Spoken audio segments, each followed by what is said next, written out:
On today's episode of FredTalks, we're going to be talking about style guides. Now, when we meet with a client for the first time and they ask us to do some graphic design for them, one of the first questions we ask them is, do you have a style guide?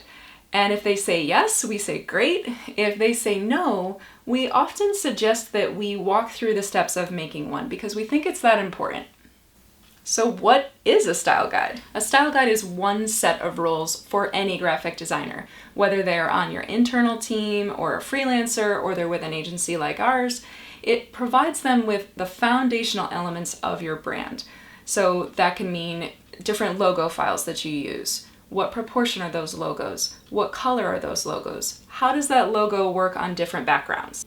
It often says things like, if the background is X, Y, or Z, use the white logo. And if the background is a different way, use this particular color of the logo. Maybe it's PMS color 257. And that's the kind of information that printers use when they print your materials.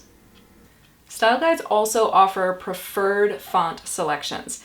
That goes for your primary font, your secondary font, and then any kind of nuances around those fonts that the designer should be aware of. So why bother? Because whenever your potential or current customers are looking at your marketing materials, you really want them to know, even if it's subconsciously, that they're looking at your brand. Now, your brand is more than your logo or your colors or your fonts. Your brand is your promise, but that's a whole nother Fred talk. The psychology behind it? It turns out that consistent graphic design instills trust.